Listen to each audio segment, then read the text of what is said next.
CIA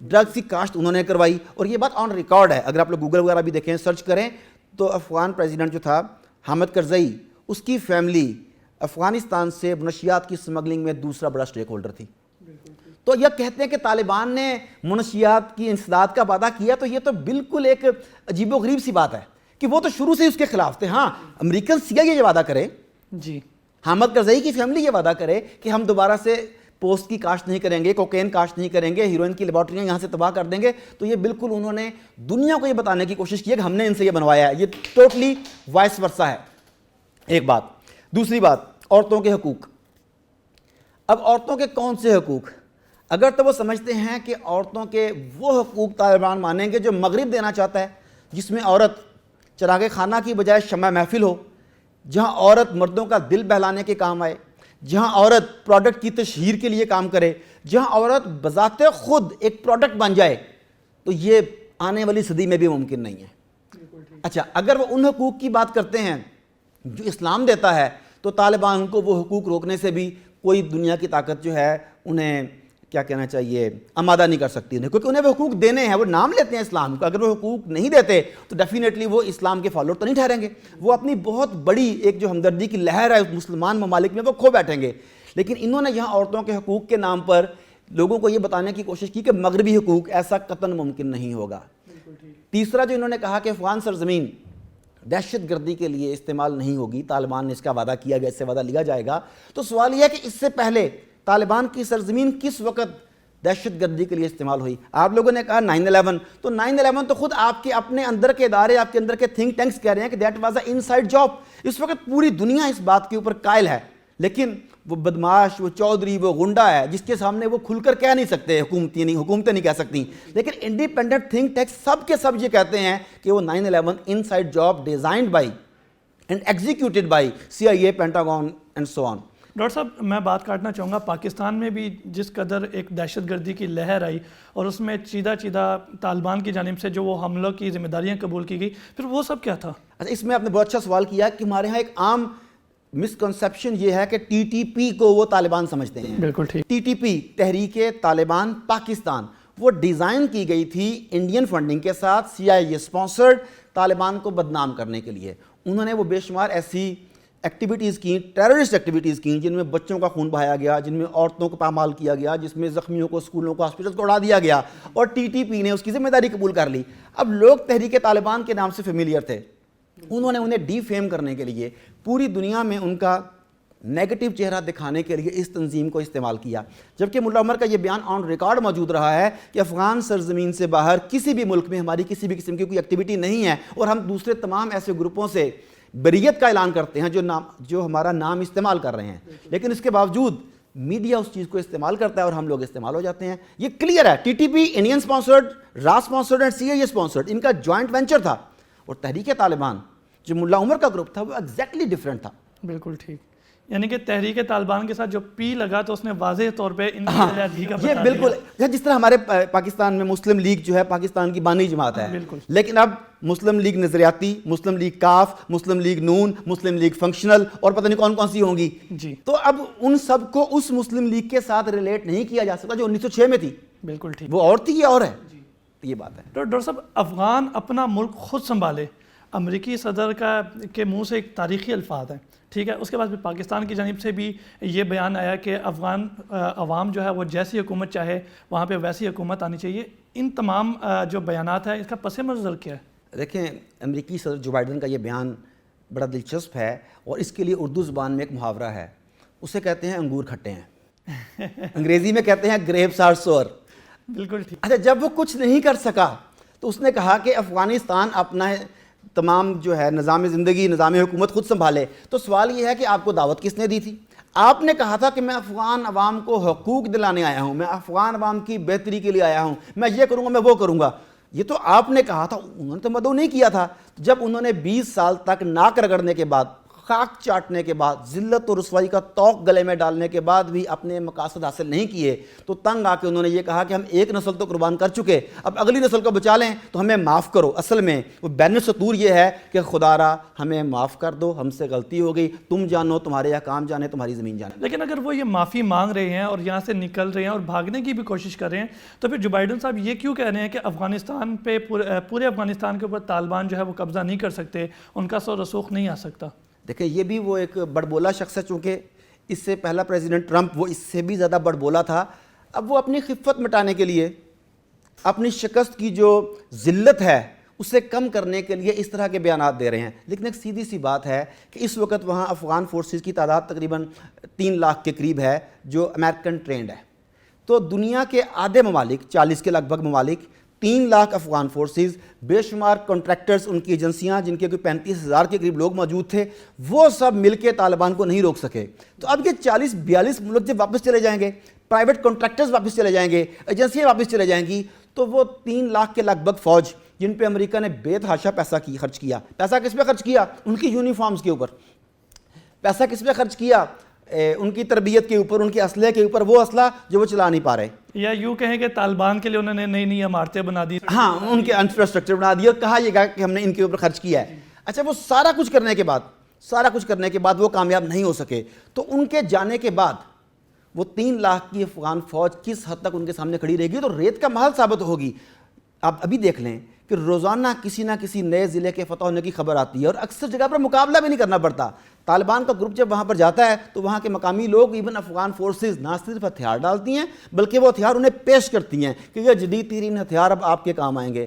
تو Joe Biden کا یہ بیان خفت مٹانے کے لیے ایک پولیٹیکل سٹنٹ ہے، لیکن اب لوگ اتنے بیوقوف نہیں رہے۔ ڈاکٹر صاحب، ہم افغان صورتحال کے حوالے سے بات کر رہے تھے تو یہاں پہ امریکی صدر کا ایک اور بھی بیان ہے کہ ہم امید کرتے ہیں کہ ایسے صورتحال نہیں پیدا ہوں گے کہ امریکی سفارت خانے کی چھت سے لوگوں کو بچایا جائے گا۔ تو یہ تمام تر کیا صورتحال ہے؟ ایک بیان کیا ہے؟ امریکیوں کے اعصاب پر ایک جنگ بہت عرصے سے مسلط ہے اور اب دوسری جنگ کی باری آ گئی ہے، جو افغانستان کی جنگ۔ بالکل ٹھیک۔ یہ پہلی جنگ جس کی طرف اس نے اشارہ کیا ہے یہ ویتنام کی جنگ تھی، جس میں ویت کانگ کے گوریلوں نے امریکیوں کے غرور کو خاک میں ملایا اور اس طریقے سے ملایا کہ وہ زخم امریکی آج تک چاٹ رہے ہیں۔ تو جب امریکیوں کو وہاں شدید قسم کی شکست ہوئی اور انہیں نظر آ گیا کہ اب ہمارا یہاں رہنا بچنا ممکن نہیں، تو اس وقت 30 اپریل 1975 میں امریکی سفارت خانے کی چھت کے ذریعے بے شمار لوگوں کو ہیلی کاپٹرز کے ذریعے لفٹ کیا گیا۔ ایک عام اندازے کے مطابق 8,000 کے قریب امریکی اور وہ غدار جو ویتنام کے تھے مگر انہوں نے امریکی مفادات کے ساتھ سمجھوتا کر لیا، ان لوگوں کو وہاں سے اٹھایا گیا جہازوں کے ذریعے، ہیلی کاپٹرز کے ذریعے، پھر انہیں مختلف بحری جہازوں میں منتقل کیا گیا، پھر وہاں سے انہیں محفوظ پناہ گاہوں میں مختلف ممالک میں، امریکہ میں یا کہیں اور بھجوایا گیا۔ تو اب اس جنگ کے اختتام پر بھی جو بائیڈن کی جانب سے یہ اشارہ یہ بتاتا ہے کہ ان کے ذہن میں وہ چیزیں تازہ ہو رہی ہیں۔ جب کوئی انسان کہتا ہے نا میں ڈرتا نہیں ہوں، اصل میں وہ اندر کا ڈر ہے جسے وہ ڈینائی کر رہا ہوتا ہے۔ تو اس وقت جب اس نے یہ کہا ہے تو اس کا اصل میں کہنا یہ ہے کہ افغانستان میں صورتحال اتنی بدتر نہیں ہوگی کہ وہاں موجود ہمارے حامیوں کو اور ہمارے غلاموں کو اور ہماری فوجوں کو ہیلی کاپٹر کے ذریعے اٹھانا پڑے، لیکن تاریخ تو اس سے بھی زیادہ بدترین انداز میں اپنے آپ کو دہرا رہی ہے۔ امریکہ دنیا کے ایک ملک میں ایک ادارے میں جا کے مذاکرات کی بات کر رہا ہے، باعزت واپسی کی بات کر رہا ہے۔ طالبان کو اس نے کہا تھا کہ ہم انہیں اللیجیٹیمیٹ اسٹیٹ کہتے ہیں، امارت اسلامیہ کو وہ مانتے ہی نہیں تھے نا، اسے اللیجیٹیمیٹ اسٹیٹ کہہ کر اس پر حملہ کیا گیا کہ یہ دہشت گرد ہے، یہ ریاست نہیں ہے۔ اور آج جب امریکہ معاہدہ کرتا ہے تو وہ اسی اللیجیٹیمیٹ اسٹیٹ کو لیجیٹیمیٹ اسٹیٹ کا درجہ دیتے ہوئے امارت اسلامیہ افغانستان سے معاہدہ کرتا ہے۔ بالکل ٹھیک۔ اور پھر مذاکرات کی میز پر امریکہ ہمیشہ سے لوگوں کو شکست دیتا آیا ہے، مگر اس وقت یہ بھی عجیب معاملہ ہوا کہ قطر میں دوحہ میں جو مذاکرات ہوئے امریکیوں کی ایک نہیں چلی۔ وہ حیران رہ گئے کہ یہ اتنے زیرک، اتنے تجربہ کار بندے کہاں سے آ گئے، ان کے پیچھے کون ہے جو انہیں گائیڈ کر رہا ہے، اور یقیناً اس کے پیچھے قرآن و سنت کی روشنی تھی۔ بالکل ٹھیک۔ ڈاکٹر صاحب، ابھی آپ نے کہا کہ جو امریکن صدر اس ٹائم کر رہے ہیں تو وہ اصل میں ان کا اپنا اندر کا ڈر ہے، تو اپنے اندر کے ڈر کو ڈینائی کرنا کیا یہ بہادری نہیں ہے؟ نہیں، اسے فیس کرنا بہادری ہے، ڈینائی کرنا نہیں ہے کہ مجھے ڈر ہے۔ دیکھیں، آپ کو اندھیرے سے ڈر لگتا ہے جی، تو آپ کہیں مجھے ڈر نہیں لگتا، مجھے ڈر نہیں لگتا، یہ حل نہیں ہے۔ اندھیرے میں جانا اس کا حل ہے۔ آپ کو اونچائی سے ڈر لگتا ہے، آپ اونچائی پر جائیں، اسے کنکر کریں۔ بالکل۔ تو وہ امریکی صدر جو کہہ رہا ہے وہ امریکی قوم کی نفسیات کو جانتا ہے۔ یہ وہ لوگ ہیں جب وہاں پہ پرچم میں لپٹے ہوئے، امریکی پرچم میں لپٹے ہوئے تابوت پہنچے تو وہاں پر احتجاج شروع ہو گئے تھے. اسے پتہ ہے کہ یہ لوگ دوسروں کا خون بہانے کے ماہر ہیں, اپنا خون دیکھنے کو تیار نہیں ہیں, حالانکہ جنگ دونوں طرف سے قربانی مانگتی ہے. تو اس وقت امریکی صدر جو کہہ رہا ہے, میں نے ایک محاورہ پہلے آپ کو سنایا تھا, انگور کھٹے ہیں, اور دوسرا محاورہ امریکی صدر کی حرکتیں, دوسرا محاورہ جو یاد کرا رہی ہیں وہ ہے کھسیانی بلی کھمبا نوچے. بالکل. جب وہ کچھ نہیں کر سکا تو وہ کھسیانی بلی کی مانند کھمبا نوچ رہا ہے کہ یہ ہو جائے گا وہ ہو جائے گا, مگر ایکچولی یہ بات تاریخ پر رقم ہو چکی ہے کہ افغانیوں نے اس صدی کی سب سے عبرتناک شکست امریکہ کو دی. اچھا ڈاکٹر صاحب یہ بتائیے گا کہ جب اب افغانستان سے امریکہ انخلا کر رہا ہے تو ساتھ یہ بھی کہہ رہا ہے کہ ہم یہاں سے اس لیے جا رہے ہیں کہ ہمارا جو ٹارگٹ ہے وہ پورا ہو گیا, اور وہ ٹارگٹ کیا تھا؟ اسامہ بن لادن کو ہلاک کرنا. تو کیا یہ ان کا واقعی ٹارگٹ تھا؟ دیکھیں وہی بات کہ وہ اپنی خفت مٹانے کے لیے مختلف ہیلے بہانے اور داؤ پیچ کھیل رہا ہے. اب وہ کہتا ہے کہ ہمارا target, declare target Osama bin Laden تک رسائی اور اسے انجام تک پہنچانا تھا.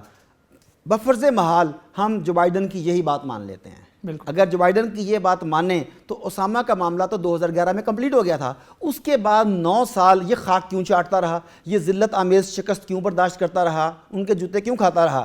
اگر وہ معاملہ اسامہ بن لادن تک محدود تھا تو یہ بات 2011 میں کمپلیٹ ہو چکی تھی, تو یہ 9 سال کیا کرتا رہا؟ ممکن ہے وہ ملا عمر تک کے انتظار کرتے رہے ہو. نہیں, ملا عمر والے واقعے کو بھی کئی سال بیت گئے, اور وہ بھی ان کی وفات کے 3 سال کے بعد خود طالبان مینجمنٹ کی طرف سے بتایا گیا کہ اب وہ اس دنیا میں نہیں رہے, یہ تو کچھ بھی نہیں کر سکے. تو جو بائیڈن کا یہ بیان بھی کسی نہ کسی طرح امریکہ کی جھوٹی عظمت کو بچانے کے لیے کوشش ہے, لیکن اس میں اتنے جھول ہیں. جب عدالت میں کیس پیش ہوتا ہے تو جرا ہوتی ہے, اس کے اندر جھول تلاش کیے جاتے ہیں. تو امریکی صدر کے اسی بیان کو دیکھ لیں. پہلی بات, جس نے جنگ شروع کی اس کا نام تھا بش, اور اس کا بیان آن ریکارڈ ہے, اس نے کہا تھا کہ دیز آر کروسیڈز. کروسیڈ کہتے ہیں صلیبی جنگ کو, جو صلیبی ہلال کے خلاف مسلمانوں کے خلاف لڑتے آئے ہیں. اس نے اس جنگ کو مقدس جنگ کا نام دیا, صلیبی جنگ کا نام دیا. ٹارگٹ تو وہ تھا. اگر اس ٹارگٹ کو جو جنگ شروع کرنے والے نے ڈکلیئر کیا تھا اسے دیکھیں تو اصل میں ان کی جنگ اسامہ بن لادن سے نہیں تھی, ان کی جنگ ملا عمر سے نہیں تھی, ان کی جنگ امارت اسلامیہ افغانستان سے تھی. انہیں یہ ڈر تھا کہ یہ ملک کہیں نظام الہی کسی حد تک نافذ کر کے نہ دکھا دے. انہیں ڈر تھا کہ یہ ملک جو ورلڈ بینک اور بین الاقوامی اداروں کی امداد قبول نہیں کر رہا, یہ قرض کے سود کے جال میں جکڑا نہیں جا رہا, تو کہیں یہ سوورن ملک نہ بن جائے, یہ کہیں خود مختار ملک نہ بن جائے. اس وقت جب اب لوگوں کو اسلامی نظام حکومت کی بات کرتے ہیں تو لوگ کہتے ہیں کہ رول ماڈل ہی نہیں ہے, ہم کسے فالو کریں؟ وہ مدینہ کی باتیں تو 1500 سال پرانی باتیں, آج ایسا کچھ نہیں ہے. انہوں نے ایک چھوٹے سے خطے کے اوپر اسے اپلائی کر کے دکھانے کی کوشش کی, اور 5 سال کا وہ دور امن و امان کے لحاظ سے بڑا مثالی دور تھا. تو امریکہ کو یہ خطرہ پیدا ہوا کہ نہ تو یہ قرض لے رہے ہیں, نہ سود کے جال میں جکڑے جا رہے ہیں, نہ بین الاقوامی NGOs کو, اداروں کو وہاں مداخلت کی اجازت دے رہے ہیں, ہمارا داخلہ بند ہے وہاں پہ, ہم کیا کریں؟ بالکل. انہوں نے اصل میں اس نظام کے ساتھ جنگ کی تھی, اسی لیے بش سینئر نے اس کے لیے کروسیڈ کا لفظ استعمال کیا تھا. تو اگر اس نظام سے جنگ تھی تو آج امریکہ بری طرح سے ناکام ہوا ہے. وہ نظام اپنی زیادہ طاقت کے ساتھ, زیادہ قوت کے ساتھ ابھر کر سامنے آیا ہے. بالکل ٹھیک. ڈاکٹر صاحب یہ آپ کے اتنے کامل یقین کی کیا وجہ ہے؟ ہمارے ناظرین کو بھی ذرا بتائیے گا. اچھا, اس کی کئی وجوہات ہو سکتی ہیں. ایک تو آپ نے تاریخ دیکھی, آپ نے قرآن پاک پڑھا, اس میں ہے کہ بارہا قلیل جماعتوں کو کثیر جماعتوں پر اللہ تعالیٰ نے فتح دی, یہ بھی ہے.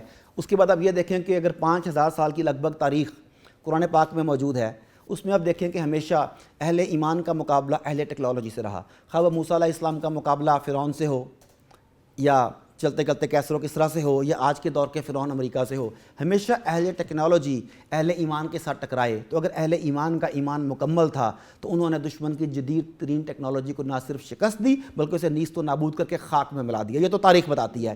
اور اس سلسلے میں بہت ہی مزیدار بات امیر طالبان ملا عمر کا سٹیٹمنٹ ہے. اب مجھے نہیں پتا کہ میں بار بار ملا عمر کا طالبان کا نام لے رہا ہوں تو آپ کی ویڈیو کے اوپر یوٹیوب کی جانب سے, فیس بک کی جانب سے کتنی سٹرائکس آئیں گی, آپ کا چینل بند کر دیا جائے گا یا نہیں کر دیا جائے گا, یہ مجھے نہیں پتا, مگر میں کہہ رہا ہوں کیونکہ آپ کہتے ہیں ڈیئر ٹو ٹاک. بالکل. اچھا, تو امریکی صدر نے بڑے تکبر کے ساتھ, رونت کے ساتھ کہا تھا ملا عمر کو مخاطب کر کے کہ ہم تمہارے لیے زمین تنگ کر دیں گے.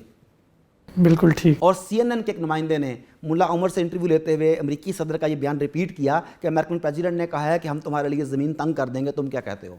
تو ملا عمر نے کہا کہ ہمارے سامنے 2 باتیں ہیں. ایک, امریکن پریزیڈنٹ کہتا ہے کہ ہم تمہارے لیے زمین تنگ کر دیں گے, دوسری طرف میرے اللہ کا فرمان ہے کہ میری زمین بڑی وسیع ہے, میری زمین وسعت رکھتی ہے, اور اب دیکھتے ہیں کہ میرے رب کا وعدہ سچا نکلتا ہے یا. بالکل ٹھیک. اور دنیا نے دیکھا کہ ہمیشہ کی طرح رب ہی کا وعدہ سچا نکلا اور آئندہ بھی اللہ رب العزت کے وعدے ہی سچے ہوں گے. ڈاکٹر صاحب میں آخر میں یہ جاننا چاہوں گا کہ ایک طرف افغان طالبان جو ہے فتح کے قریب ہے، دوسری جانب 2023 ترکی کا معاہدہ بھی ختم ہونے کے قریب ہے، تو کیا آپ کو لگتا ہے کہ خلافت کی طرف یہ آہستہ آہستہ پھر سے جا رہے ہیں؟ ایسا سچ میں نہیں سمجھتا ایسا. اس کی وجہ یہ ہے کہ اس سلسلے میں سب سے پہلی ویڈیو پاکستان میں وہ میری تھی جس میں میں نے 2023 کے معاملے کو اجاگر کیا تھا، اور لوگ سمجھے کہ شاید 2023 میں کچھ ایسا ہوگا کہ یکدم ایک تاریخ پہ وہ معاہدہ کینسل ہوگا، ترکی کا پریزیڈنٹ یا کوئی اور آدمی اعلان کرے گا کہ آج سے میں خلیفۃ المسلمین ہوں اور تمام لوگ آ کے میرے پاس بیعت کر لو. ایسا کچھ نہیں ہوگا. دیکھیں یہاں پر اگر 10 مرلے کے مکان پر قبضہ ہو جائے اور 10 سال تک وہ قبضہ برقرار ہے تو وہ مکان واپس نہیں ملتا، بالکل ایسے ہی. اور قانون بھی قبضے والے کا ساتھ دیتا ہے. ایسے ہی ہے نا. اچھا اصل مالک کا ساتھ نہیں دیتا، قانون قابض کا ساتھ دیتا ہے. تو یہ تو 100 سالہ معاہدہ تھا. 100 سالہ قبضے کے بعد بین الاقوامی طاقتیں، بین الاقوامی گنڈے کسی بھی صورت اس معاہدے کو اس طرز پر کمپلیٹ نہیں ہونے دیں گی. ہوگا صرف اتنا کہ جب یہ معاہدہ کمپلیٹ ہوگا 2023 والا جو ٹریٹی آف لوزین اسے کہتے ہیں، 2023 کے بعد ترکی کے اوپر بے شمار پابندیاں لگی ہوئی ہیں. مثلا وہ اپنی زمین پر ڈرلنگ نہیں کر سکتا. وہ جو اس کی آبنائے باسفورس غالباً جسے کہتے ہیں، وہ دنیا کی سب سے مصروف تجارتی بندرگاہ ہے، بہت اس کی اسٹریٹجک اہمیت ہے. اس کے اندر سے بین الاقوامی جہاز گزرتے ہیں تو اس سے ٹیکس نہیں لے سکتا، پابندی لگی ہوئی ہے. تو اس طرح کی پابندیاں اس کے اوپر جب ختم ہو جائیں گی تو وہ پیٹرول اپنی ڈرل کرے گا، جہازوں سے ٹیکس لے گا اور کئی معاملات میں، تو وہ طاقتور ملک بن کے ابھرے گا. جب وہ طاقتور ملک بن کے ابھرے گا تو وہ مختلف ممالک میں اپنا اثر رسوخ بڑھا سکے گا. جب وہ اپنا اثر رسوخ بڑھا سکے گا تو پھر وہ ایک عالمی مسلم قیادت یا عالمی مسلم بلاک کی طرف جانا شروع کریں گے. تو یہ وہ ایک محاورہ دلی ہنوز دورست، ابھی دلی کافی دور ہے. تو جن لوگوں کی یہ توقعات ہیں کہ 2023 میں ایک کرشمہ ہوگا، راتوں رات وہ صبح اٹھیں گے تو ٹی وی پر خبر آئے گی کہ مبارک کو خلافت قائم ہوگی، ایسا نہیں ہے. خلافت خون مانگتی ہے، تو خون صرف افغانوں نے نہیں دینا، پوری دنیا کے مسلمان جب اپنا اپنا نذرانہ خون کا دیں گے، اولادوں کا، اپنی جان کا، اپنے مال کا، اللہ کے نظام کے لیے جد و جہد کریں گے، تب کہیں جا کر یہ معاملہ حل ہوگا. بہت شکریہ ڈاکٹر صاحب، آپ نے اپنا قیمتی وقت دیا. جی تو ناظرین، آپ نے آج کے افغان صورتحال کے بارے میں تمام تر جو حقائق ہیں یا اس کے پس منظر جو باتیں ہیں وہ تمام جانی. اس حوالے سے اگر آپ کے ذہن میں کوئی بات ہے تو نیچے کمنٹ باکس میں ضرور اس کا اظہار کیجیے گا. اسی کے ساتھ اپنے میزبان مجیب الرحمان اور ڈیئر ٹو ٹاک کی پوری ٹیم کو اجازت دیجیے. اللہ نگہبان.